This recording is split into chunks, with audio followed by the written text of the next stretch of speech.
Hello everyone. This is Jana from the Endless Blue podcast.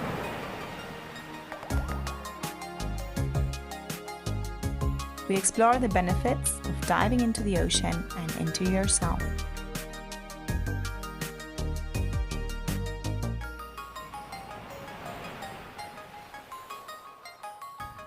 Let's rethink how we deal with ourselves and our existence.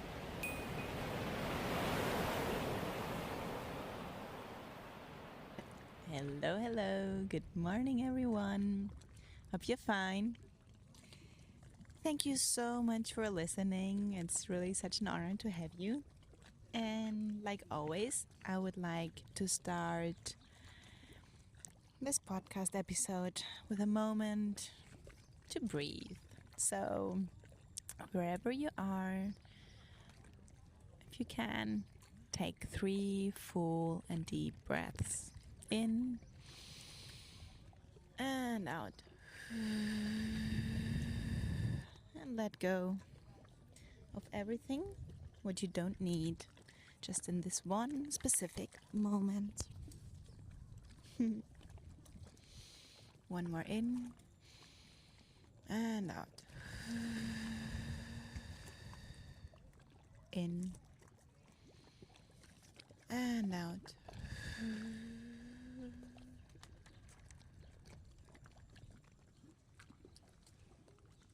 So, I'm just coming out of the water. We arrived yesterday again to Tolo. And yeah, we just went for a swim and I just made some fun dives around here just in front of the beach. And I was thinking about what I'm gonna want to share with you this week. And as I'm laying there in the water, I'm preparing for a small fun dive. I have no fins on. I have just my mask and a snorkel. So I'm laying with the face down in the water and I let myself being held by the water. So I'm just breathing through my snorkel, looking down into the ocean. And I feel the trust to the ocean that I'm held. I'm just floating and breathing and preparing for a dive. And I think for me, trust is something so important to teach in freediving because there's many ways how you can dive, how you can learn to dive, how you can learn to evolve. And when I think back of how I made my instructor course, I was not working with trust. I was working just with mental preparation, which I think is super important. But I missed out the part of building the trust from the mind into the body.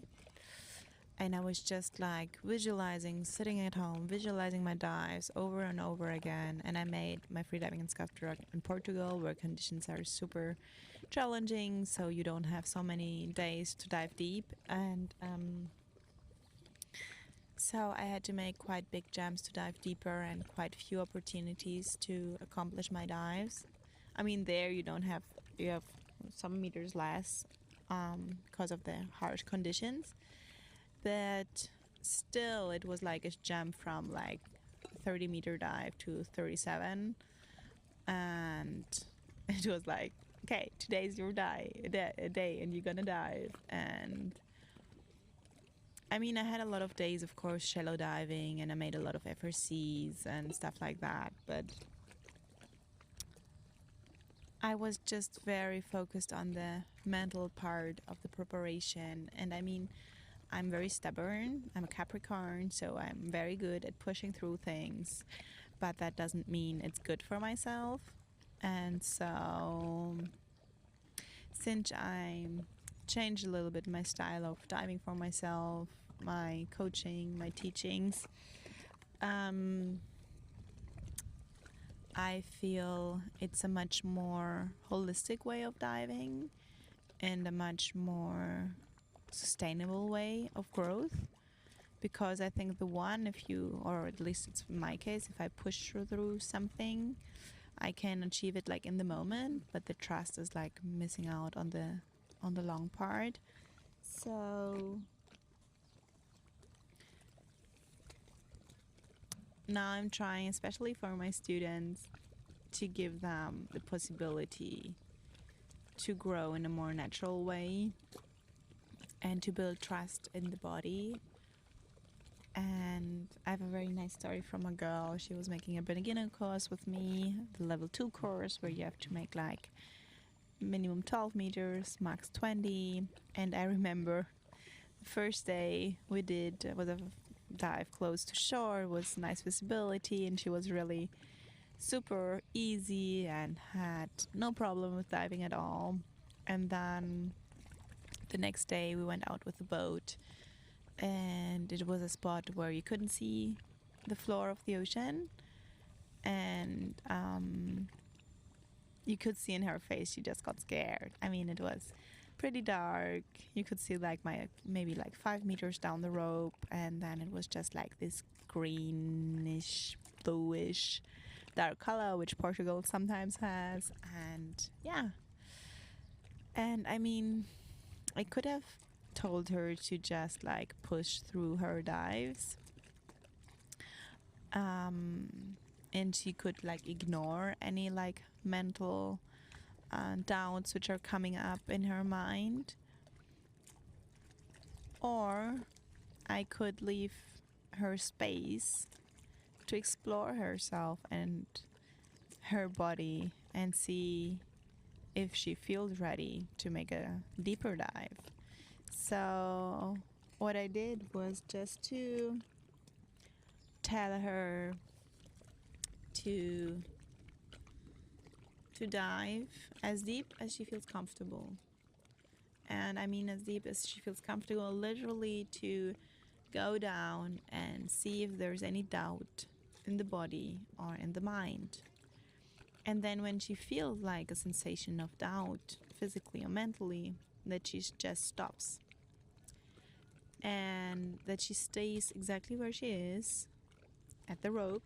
So, and freediving, for those who don't know, we have a buoy, and then we have a rope, and there's a weight at the end of the rope, that the rope is like straight vertically down into the ocean. So you always have the possibility to hold down to the rope. And so that's what she did. She went down, she felt a doubt in her head, and she just stopped. And she waited. She waited until the feeling just left. And then she didn't go deeper. That's a very important one. No, she went back up again. And she did that a lot of times. And it was like so nice to see. Like even I was like, oh my god, she's not gonna make it today to finish her target. They have to get there, because she was like hanging like in 3 meters or 4, you know. She was just like going down, doubting, going up, preparing for another dive, going down, doubt, staying, waiting. Okay, it disappeared, going up. But she did like that 3, 4, 5 times. And then she just told me, okay, I'm ready now. Bam, she made her dive to the 12 meters and it was done. And I think it doesn't matter if you want to make a deep dive or 12 meters is your first time diving and it's deep for you. I mean, I think diving deep is like always like kind of similar sensation getting deeper. So it works for all levels, that one. But I think she was so beautiful because it was like, yeah, from 3 to 12, you know, it was just so 4, I don't know. It was like super, super shallow. And then it just came from the inside out, and she made that dive, boom, and she was ready, and she did it. And she didn't have to do a lot of steps in between or anything. She didn't have to push through anything. She just could give her body the sensation of being safe. And I love that way of teaching. And also for me now, I mean, I've been traveling, I've been working a lot on paperwork. I had not much time to prepare myself physically lately. So I'm doing the same with myself. Today I went for a long swim, to crawl, to make some fun dives, and give my body the feeling, okay, you're back in the ocean. And it's not about pushing somewhere through for me, it's for myself, like respecting my body and giving it the possibility to adapt where it actually is. And yeah, and then tomorrow make a little bit of deeper dive, and after tomorrow maybe a little bit deeper, and then I'll make a rest day. I've not scheduled it, but just to give you an example, I will go, always like look where's like the edge, and then push it a little bit, but that I'm feeling safe in there, and not that I'm just going with my mind and just completely going with my mind over my mind, if you know what I mean. Just like push things through. Because I don't believe in that anymore. I think that's not sustainable. I think there is a much more beautiful way to freediving, to just give yourself the time. And I think we are all so different. And then the impulse comes from the inside out, from your soul, your inner light. You can call it what you want. My auntie would call it Jesus. From the inside out, and not from the outside in again. I mean, for me, freediving first showed me such a different way of dealing with myself. I think in school or wherever in our culture here in the West, we are so like used to push through everything. And I mean, the beginning of my freediving journey for me was already very holistic, but now it's still a little bit more, still a little bit softer. And I don't mean by that it's like less or less strong, I think it's even more powerful, and I feel a dive much more integrated. And yeah, and like for example, in Portugal for my instructor course I just had to make 35 meters. And actually I always felt a little bit bad and not like valid for that one, which is really an interesting and funny thing if I think about it, because after that I went to Greece and made my 40 meters there, and it was so easy in comparison, because in Portugal, I mean, the water temperature was like between, I don't know exactly, but let's say the average there is like 16, and if you dive to 40, for sure it's gonna be 12 or 13 or something. So, and then it's dark, and then you have current and everything. Yeah, and I mean the 37 which I made there for sure are much more valid than the 40 I made here. But yeah, it's the ego, no, which is there and always want to tell you that I didn't have the number. But yeah, anyway, what I want to tell you is like when I was in Greece here, it was like so interesting because it took me just it was 1 week and I was at my 40s, and yeah, it was just like so kind of easy because I prepared all. I was diving all the summer here in Tolo, where I'm now, just with Tommy and some friends, and I was just making 20s and 25 max. And then I went to Kalamata because there's a pretty super nice deep spot, and they're just, they're going the people who had training for the world champs and stuff, and yeah, but I had built up, that trust in my body, so that in 1 week, okay, I made like 30, then I made 32, 35. Then I had some equalization issue one day, and then I changed a little bit my speed, and then I was at my 40s, and it was just like I had built up all that summer that trust here, and it was not like pushing through some mental stuff and overriding and squeezing it in and getting there. And yeah, and I think for me the ocean is a wonderful space to practice trust. Like in my preparation, when I lay down in the water, face down, I have my mask on, my snorkel in the mouth, and I'm breathing through my belly. And I don't even a wetsuit on, you know, and I'm just held by the water. It's just such a beautiful feeling to feel that sensation of trusting the water and that you hold. I think it's just so amazing.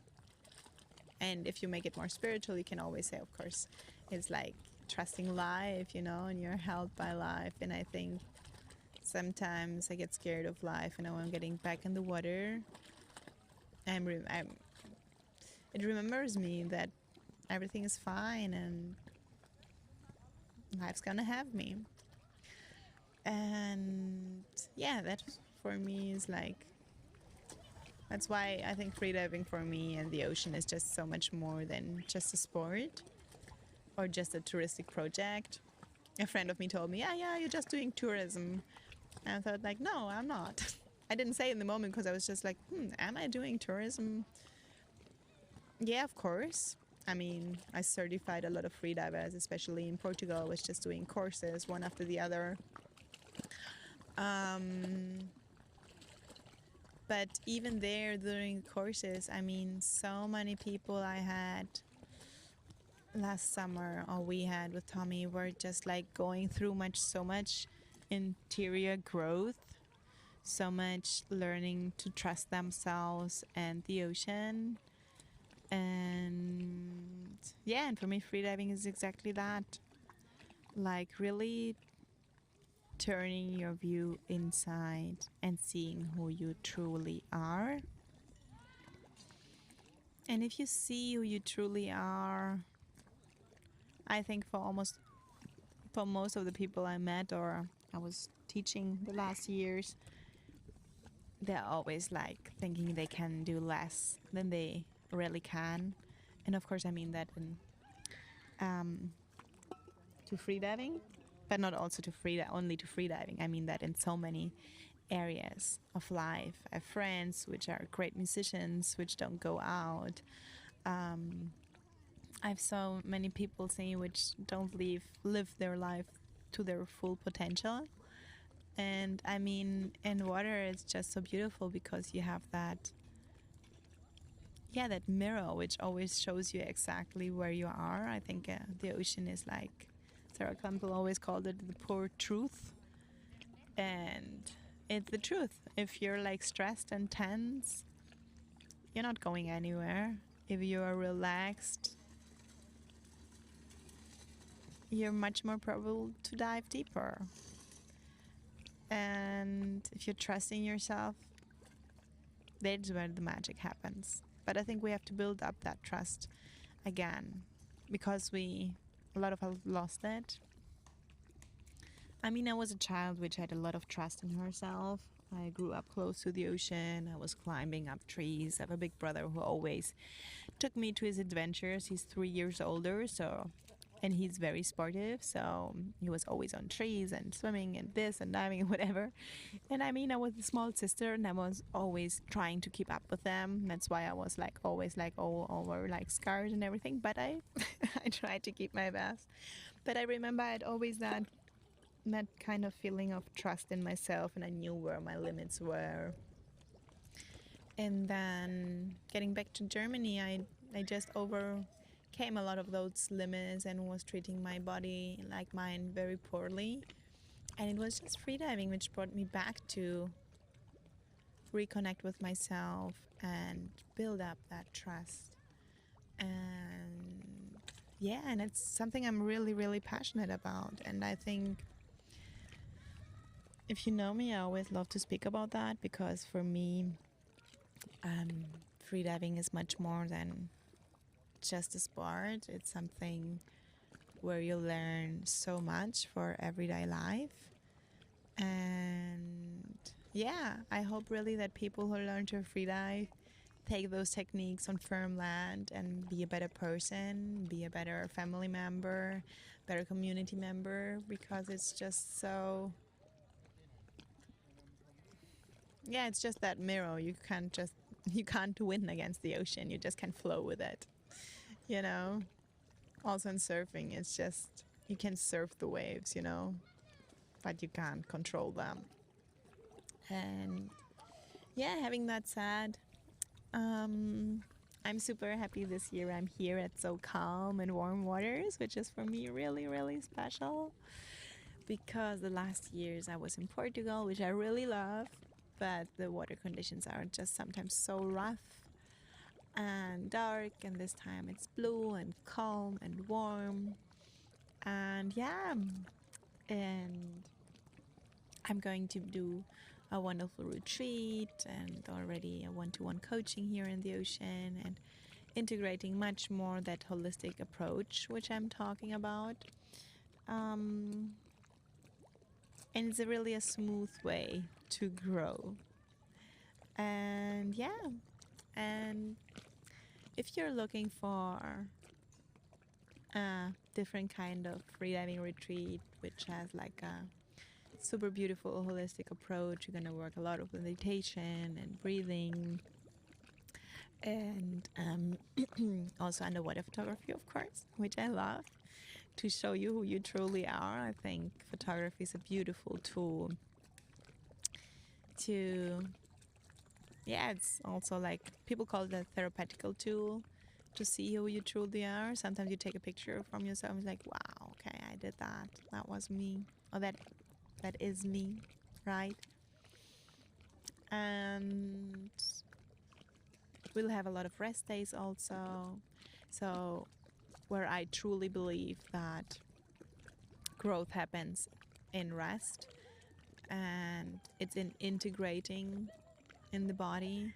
I mean, especially in freediving, if you know, we have a mammalian dive response. It's like a response or reflex which we have in common with whales and dolphins, which helps us to use oxygen more efficiently. And the thing is, this reflex gets triggered every time we hold our breath, and even more if we hold our breath in the water. There are several different triggers, like one, for example, is rising CO2, the other one is like contact with water, the other one is rising pressure, and so on. And every time you go in the water, these triggers get stronger, and but the body needs time to trigger it and then to integrate it. And if you don't rest, the body can't integrate it. And so yeah, I really truly believe in the importance of rest. That's why we integrated it also in our retreat. And it's going to be only for safe, very special women. And we're going to be two instructors with Alex, my dear friend. She was a student of mine, and yeah, now she made her freediving instructor, and she's a TCM therapist, traditional Chinese medicine, since a lot of years. And she's gonna bring shiatsu massage as well into that. And yeah, it's really a retreat to go home recharged and fully rested. And yeah, so if you listened until here, I'm really, really happy for that. And I want to thank you so, so much. And yeah, if you're in doubt for what you want to join here, there's a Calendly link here in the show notes, and you just can book a free 3-minute call, and we can chat a little bit and see how you can grow in your freediving journey in a much softer and smoother way. So, Ocean Fox, sending you lots of love here from Tolo, and wish you a wonderful, wonderful day. Bye.